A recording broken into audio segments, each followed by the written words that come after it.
Good morning, good afternoon, good evening. I love you and God loves you best.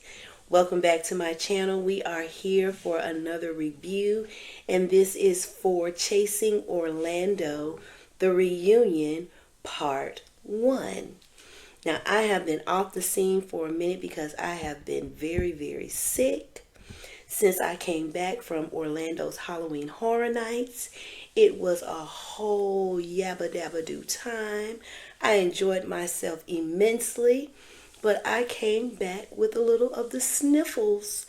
And unfortunately, no one wants to hear anybody sneezing, coughing, hawking, and all that good stuff. So I elected to stay off of the camera until I felt I was in a space and place where I wouldn't have to, be using my napkins and my tissues and my just you having to hear all of my congestion falling. Okay, so now we are here. I feel pretty. And we are going to get into the things of the things. Now, this reunion is hosted by our resident therapist, Mr. Twan Dixon. We will give him a round of applause for rounding the girls together and keeping them composed. And we have our introduction of the cast. We have Marley J, Mr. Brian B. Baby Lindo. We have Devin Bowens. We have Remini Mogul. We have Cali Boy. We have Max Anthony Cortez. We have Ayo Slim. And we have, last but not least, Mr. Chef Pablo. Now, as it concerns the wardrobe, the outfits of the evening, the outfits of the evening, I would have to say that my least favorite of them all were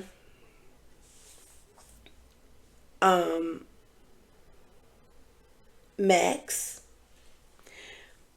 and also Devin and Pablo. Now, hear me out. Okay, so Max, it was cute for a little fun day Sunday. A little fun in the sun, maybe.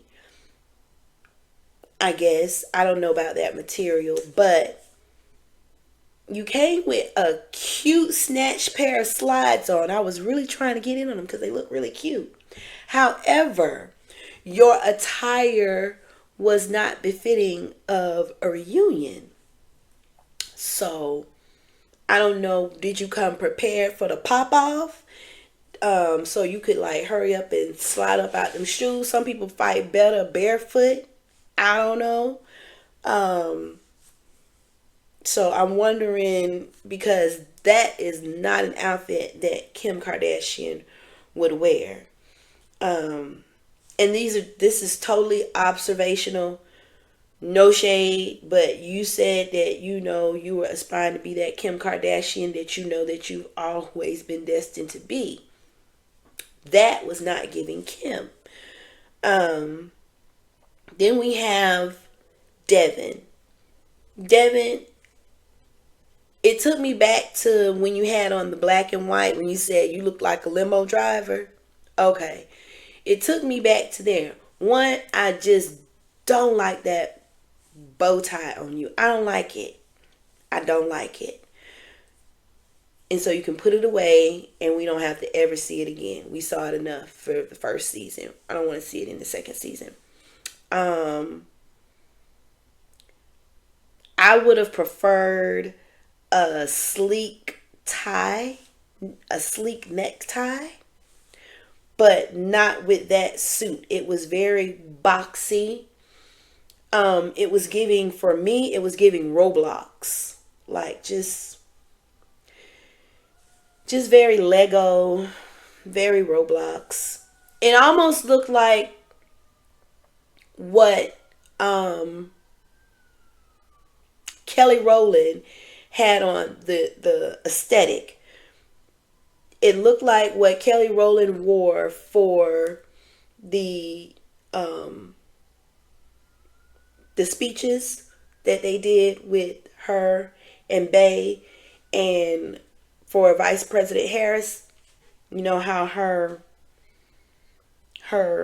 suit, I don't know if it was a suit or a dress, but it was a suit inspired. It looked very boxy. That's what your suit looked like. I wish I would have seen something on you more fitted, more tailored. Honestly, like when you came on the scene, when we were introduced to you and you had on like that white um satin with the pull neck, kind of like pull neck down. That was cute. It was fitted to you. So I would have liked to see something more contoured to your body, and I think that would have really, really done you justice. The third look that I was not liking, um, and don't get me wrong, I really didn't like any of the looks, with the exception of I thought Brian's was really cute. He was very cash, but it was cute. I liked it. Um, but Chef Pablo, it's a no. It was giving me Men's Warehouse. It was giving me Men's Warehouse vibe. And the shoes were probably of a microfiber suede, which didn't go with the fabric, didn't go with that suit. You would have been done better off with a leather or a patent leather, but you did a microfiber. Just it threw off the whole aesthetic. Um, when you sat down and to see just like all that orange sock, the sock and the shoe and the it was just, it took me back to the days when, you know, somebody was wearing a fresh fit on a first or a third Sunday. Shout out to all my Pentecostal pimps in the house. if uh if only. But yeah, it was a no. But after the introductions of the cast, Twan gets into asking his questions, and he poses his first question to Devin, and he says, how do you think the group did regarding their collaborations? And all of my questions that were asked, they're going to be paraphrased.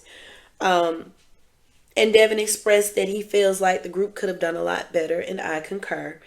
As far as with their communication and really focusing on the common goal, which was networking and to get themselves showcased.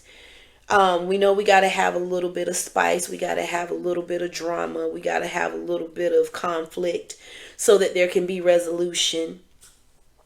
But it was, like he said, it could have been better. Overall, I think, as he said, everyone did a pretty fairly decent job of showcasing their talent and or their entrepreneurial endeavors for a first season. I think it was satisfactory. Then we see this scene that we went back to with Devin and Remini at the Silky Shady party.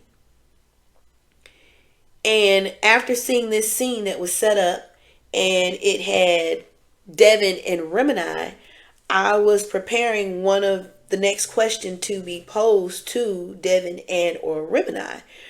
But instead, it went to Brian.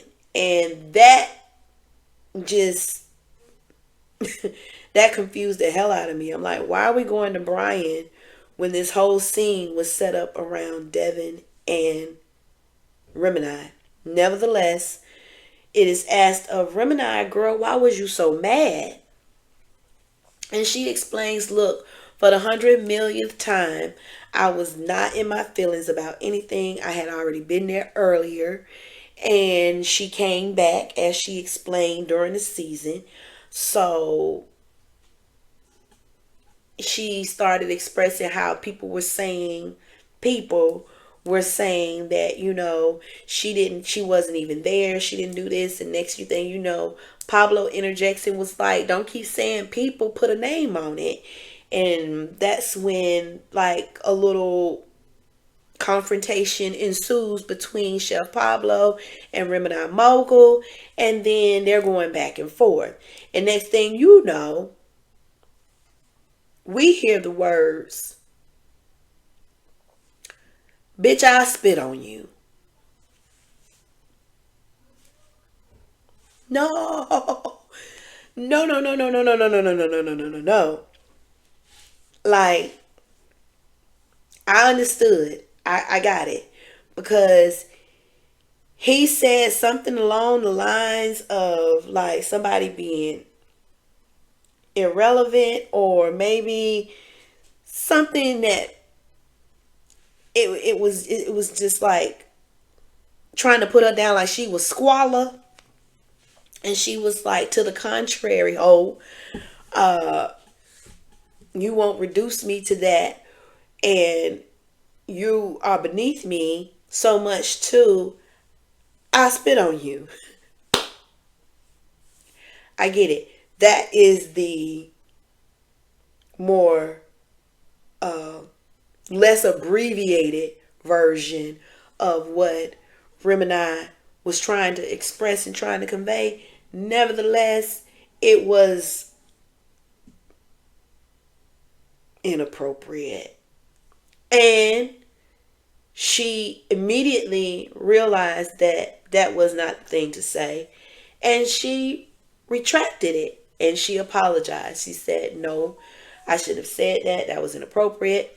And I apologize. She apologized a good 4 times. I lost count after the third time because they were coming like in succession.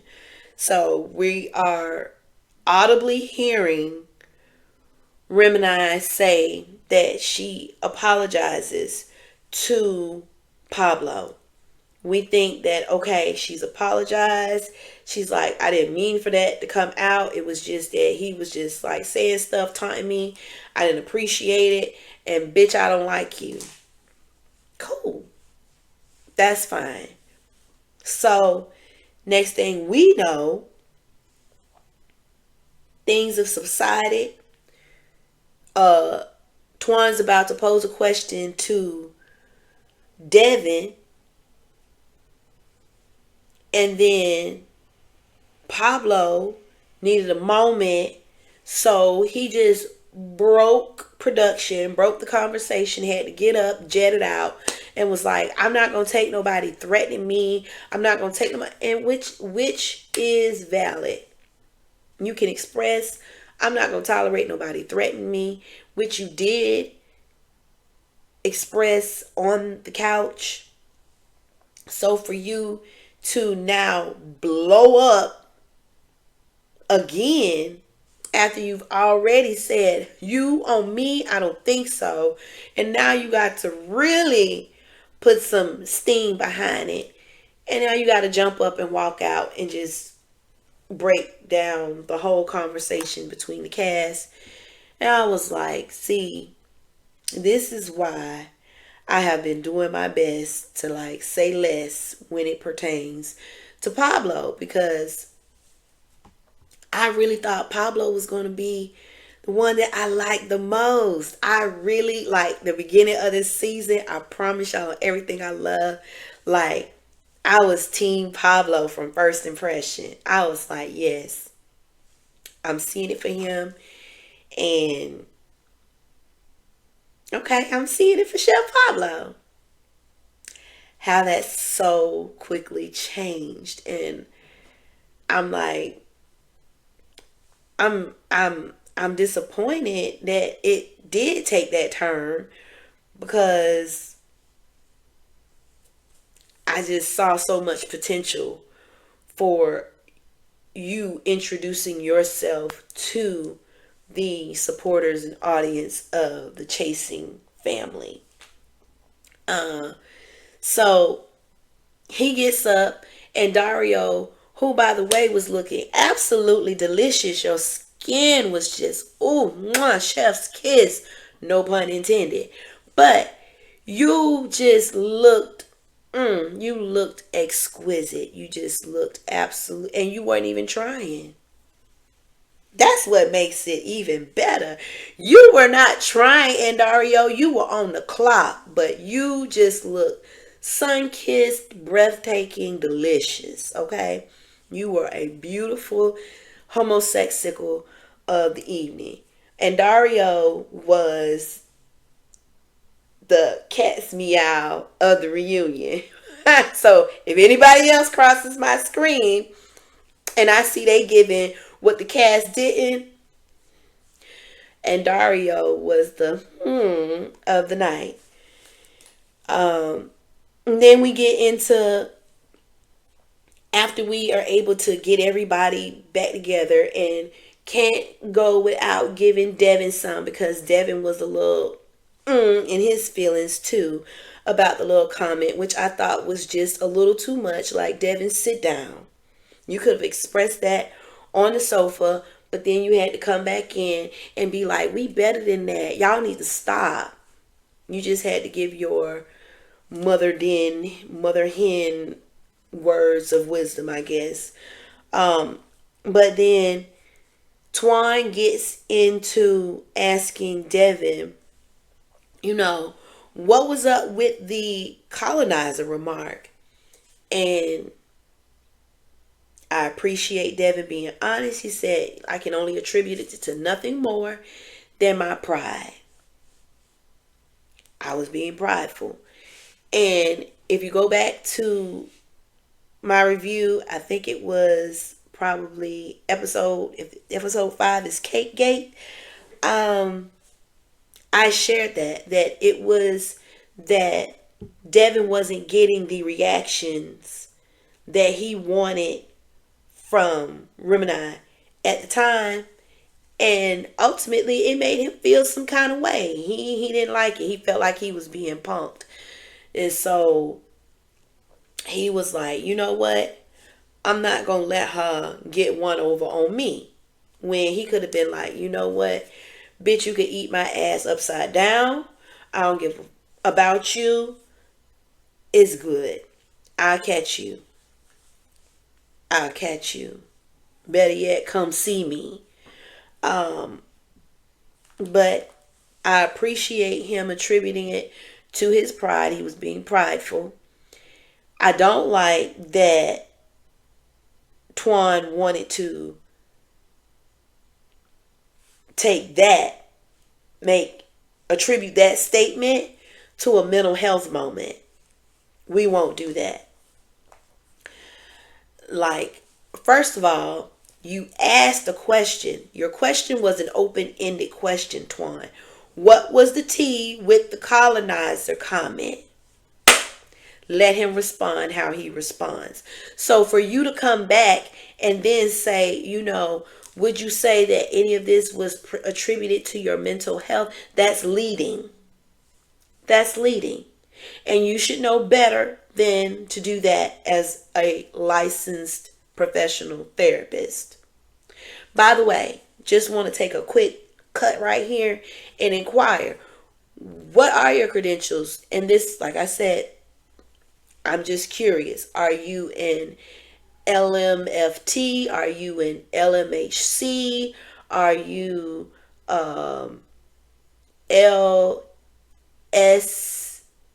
LCSW? What are your credentials? And if anybody already knows, please be so kind and leave it in the comments below for moi. And I thank you. So you asked him that. He gave his answer.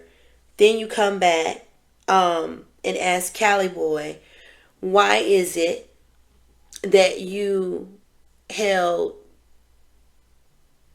Devin accountable but not Remini? And Callie goes ahead and clarifies, in fact, I held both of them accountable. One just wasn't shown on camera. But when it came to Devin specifically, Callie expresses that he just held Devin, he held Devin at a higher regard with his actions and his reactions because of how Devin was able to approach and diffuse the matter between Callie and Max. So he had an expectation for Devin's behavior. Well, not to say that he didn't have an expectation for Remini's, but because of that exchange that they had and how Devin approached Callie to get him to come back to his senses, he just felt he would have been more responsible with his behavior. Callie felt like Devin would have been more responsible. And that's fair. That's absolutely fair. Then we come down to, we ask Remini to explain the confessional.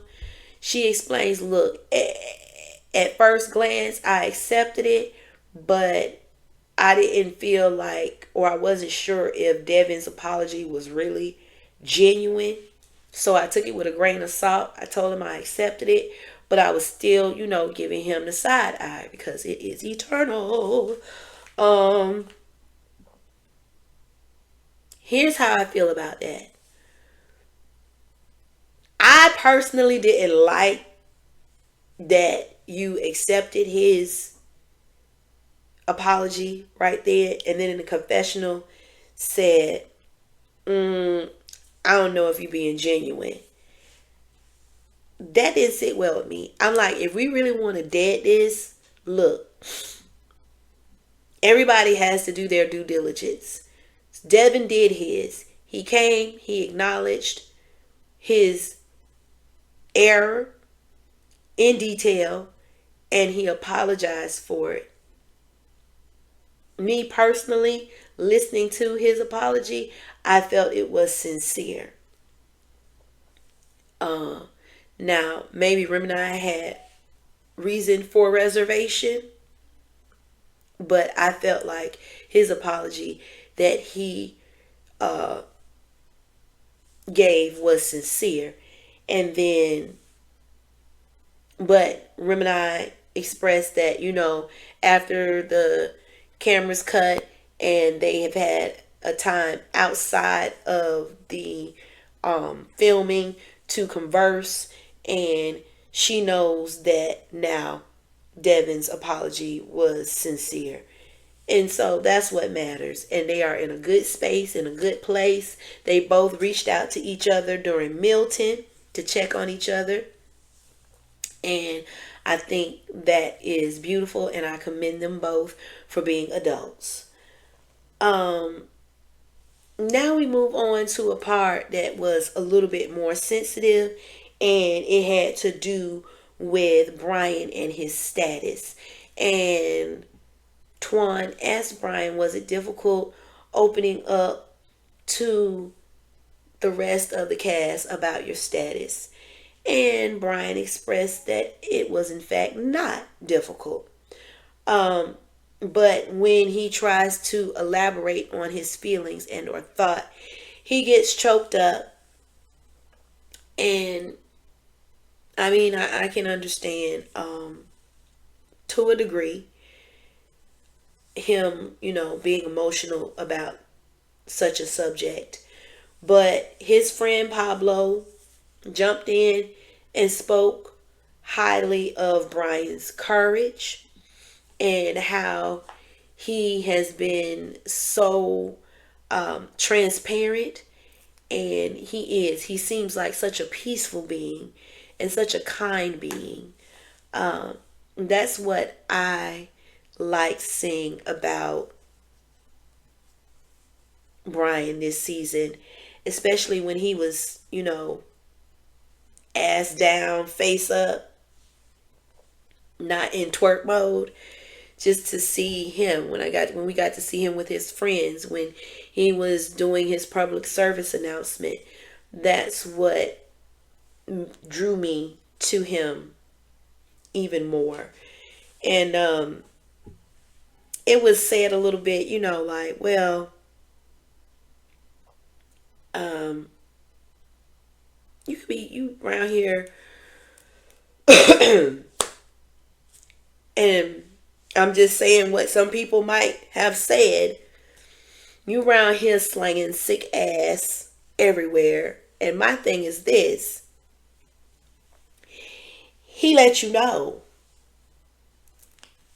Let's talk about the ones who are keeping it in the closet. Those are the ones we have to be concerned about. So, again, I enjoyed Brian sharing his life experience and how he is, you know, managing from day to day after 11 years. And bottom line, he said, look, I used to beat up on myself. Other people used to beat up on me. And I just had to get to a place and a space in my life where year after year, I actually gained a layer of emotional skin.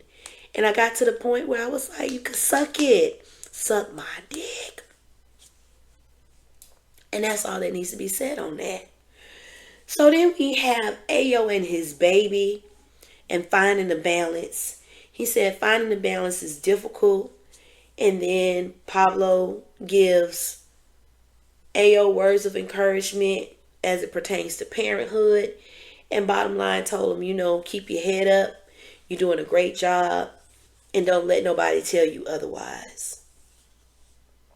And quite frankly, from what I saw, I think you are doing a phenomenal job in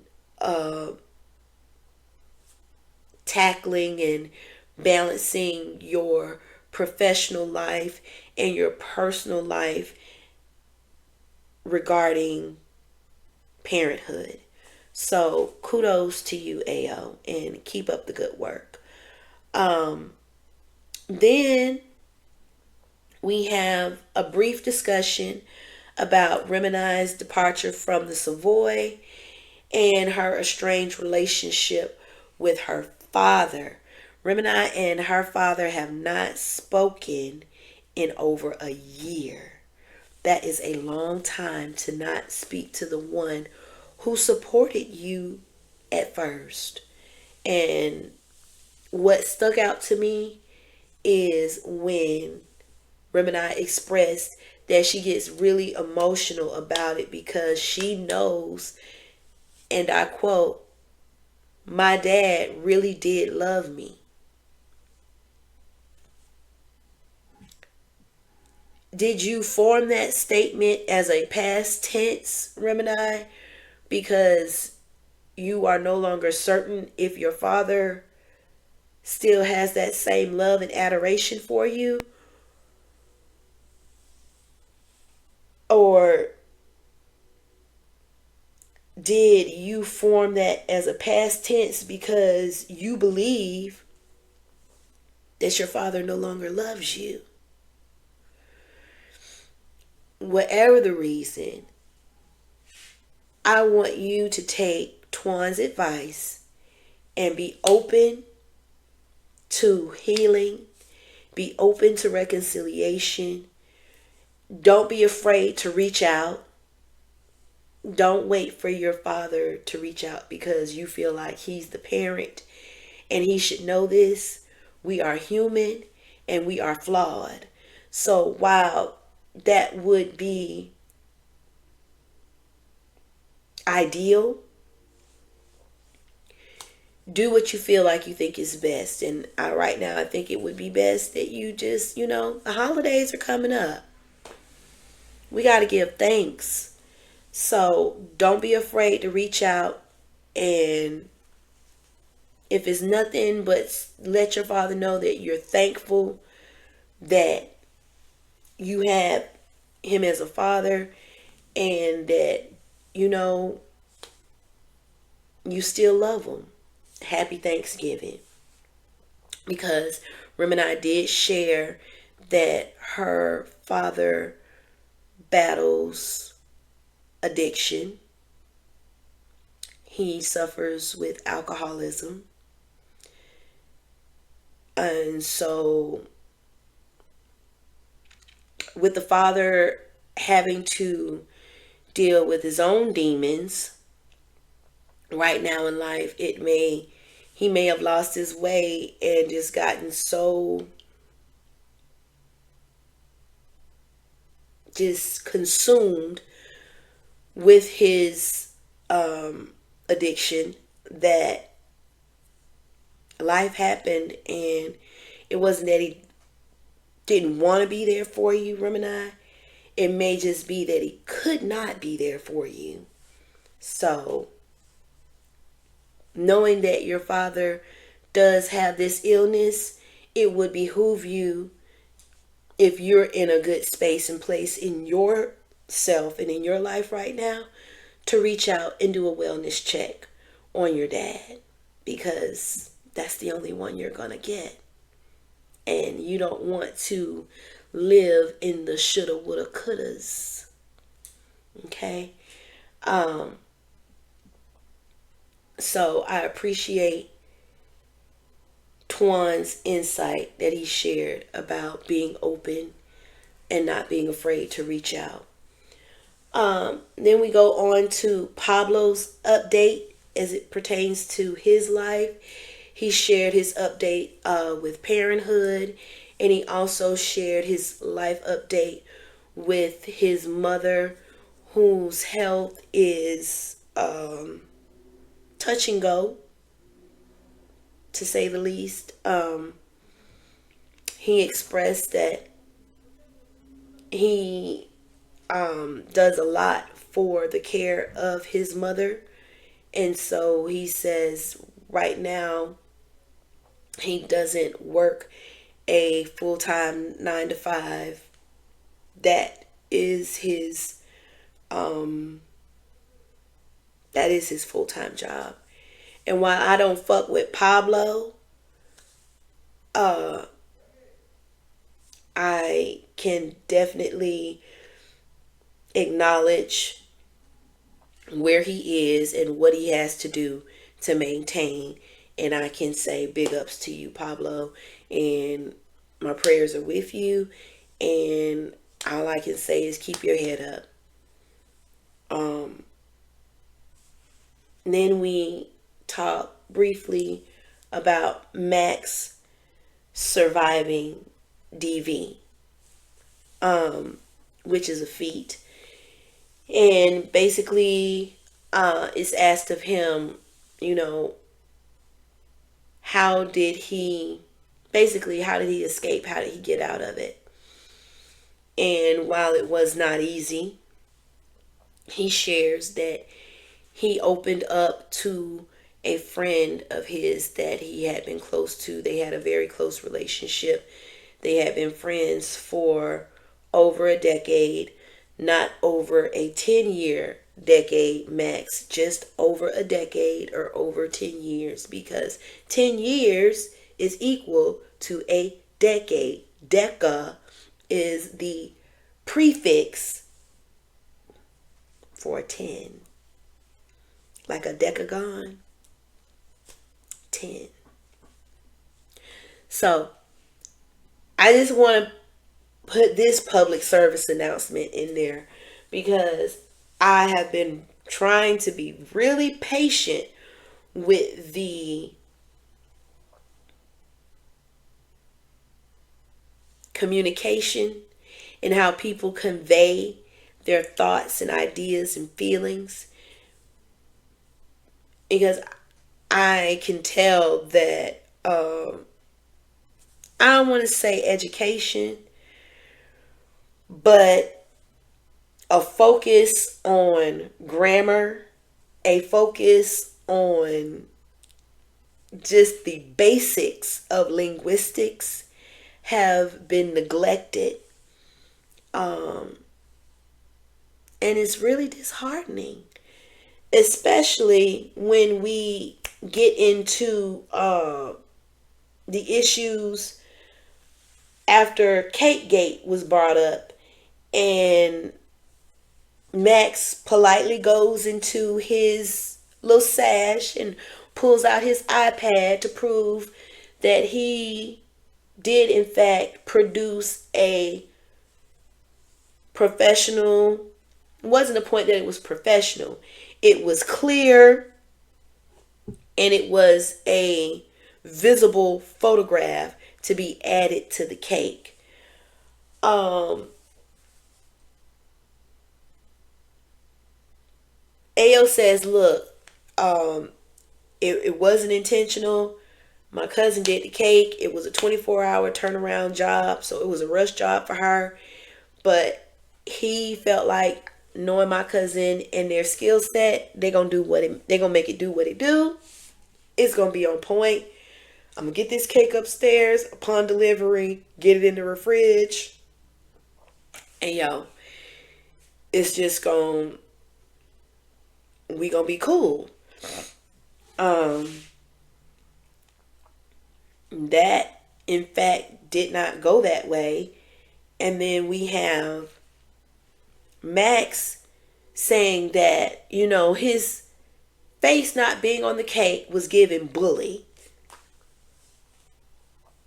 This is one of those times where I am saying that you have to use words in context and like really think about what you say before you say it, because there was nothing about that at all that was giving bully. There was nothing about it that gave bully. But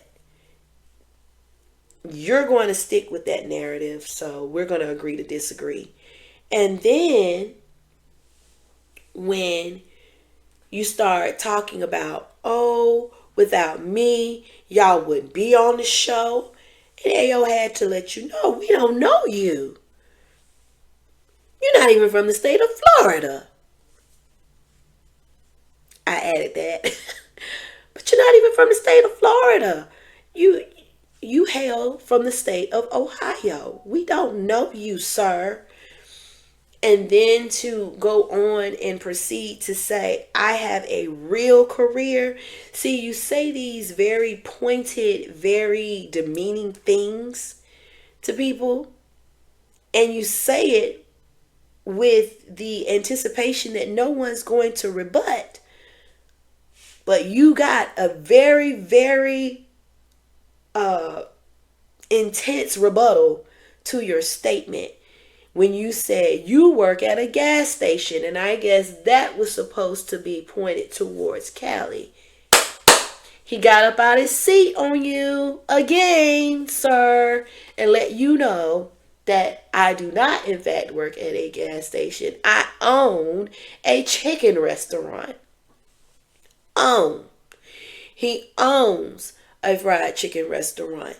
And I'm not mad at it. If you are a franchisor and you are a part of a franchise, guess what? You still own that restaurant. You bought in to the franchise. Look at that. So maybe he bought into a franchise. I don't know. But he said, speak logic, because you've been talking reckless all season long and we've been letting it slide. But I'm not going to let it slide right now. And Ayo was trying to get him to calm down and sit down. And I love how he just politely turned around and said whatever he said, like, get your motherfucking hands up off me. Ayo was like, sit your ass down, bro. But, Max just has to be Max, and he oftentimes says things that need not be said. Um, and unfortunately, I feel like Marley J was again like lost in the shadow. But we did hear some good news that he has some projects in the works with some people from RuPaul, and he is starting his rollout of his new music projects. So I'm all here for things that are going progressively well with your career. They're moving in the right direction. We can do nothing but applaud that. So, um, oh, I was like, is my mic on? So, yeah. And when they got into it, that pretty much concluded the first episode of part one of the reunion. Now, here are my other thoughts. I think that the questions and the segues could have been a little bit more jointed. They just seemed very disjointed. It threw me off when I would see a scene and the people or person that I thought you would go to and pose a question to, you went totally, it seemed like you went off script to me, Twan. And you just said, I'm in my therapy bag right now. So let me address this from a therapeutics perspective. And I'm like, this isn't a therapy session. But ultimately, that's what it like became, a support group and a therapy session until you just didn't have control anymore. Huh. But leave your comments in the comment section below. Let me know, first and foremost, do you really feel like this reunion needed two parts? Or could it have been 2 hours? And we would have been satisfied with that. Uh, and then, most importantly, let me know who you like best as far as their dress, who you was your least favorite, and how are you feeling? I've been watching in the comments, and people are very happy with Twan and him hosting the reunion. But I would like to ask, do you think that the posing of the questions and the segueing with the segments are a bit disjointed? Do you think that maybe it could have been a little bit more fluid with how the questions were directed based on the scenes we were seeing? Um, As always, I thank you for watching. Please, please, oh please, because I ain't too proud to beg. Like, comment, share, and subscribe to the channel. And until next time,